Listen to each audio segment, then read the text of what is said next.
बुजुर्ग होती कामकाजी आबादी से परेशान चीन अब कर्मचारियों की रिटायरमेंट उम्र बढ़ाने की योजना बना रहा है।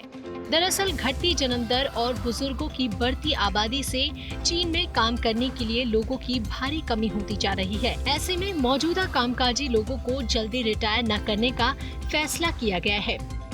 इसके लागू होने के बाद चीन में रिटायरमेंट की उम्र 10 साल बढ़ सकती है, जिसे धीरे धीरे कई फेज में लागू किया जाएगा। फिलहाल चीन में पुरुष 60 और महिलाएं 55 साल में रिटायर हो जाती हैं। जो महिलाएं मेहनत वाले काम से जुड़ी हैं, उन्हें 50 साल में ही रिटायरमेंट मिल जाती है। चीन दुनिया के उन देशों में शामिल है जहां पर रिटायरमेंट की उम्र काफी कम है। चीन में लाइफ एक्सपेक्टेंसी अब अमेरिका से भी ज्यादा हो गई है। वर्ल्ड बैंक की रिपोर्ट के मुताबिक चीन में लाइफ एक्सपेक्टेंसी 78 साल हो चुकी है, जबकि अमेरिका में ये 76 साल है। चीन पेंशन विकास रिपोर्ट में कहा गया है कि रिटायरमेंट की उम्र पुरुषों और महिलाओं के लिए 65 साल की जानी चाहिए। इसकी वजह है कि चीन में पेंशन वाली आबादी 30 करोड़ से ज्यादा हो गई है। ऐसे में सरकार चाहती है कि ये पैसा लोगों को वेतन के तौर पर दिया जाए।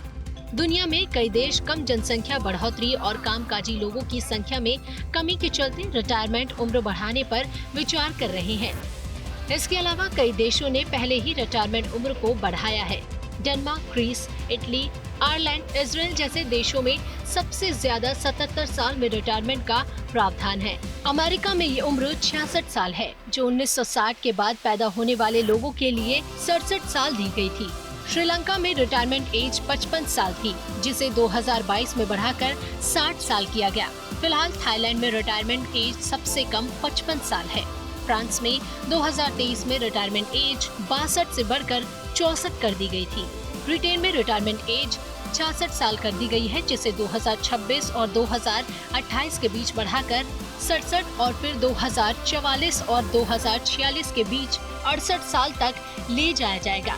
अगर बात करें भारत की, तो यहाँ पर रिटायरमेंट एज एक समान नहीं है।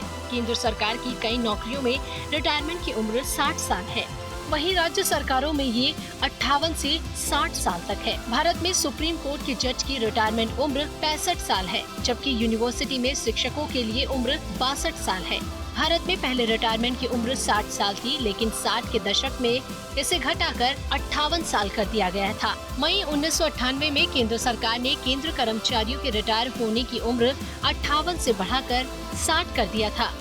लेकिन भारत के पास फिलहाल न तो युवा आबादी की कमी है और न ही कामकाजी आबादी की।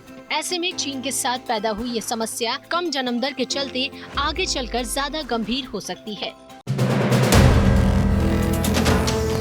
वीडियो पसंद आया तो हमें लाइक, कमेंट, शेयर और सब्सक्राइब जरूर करें।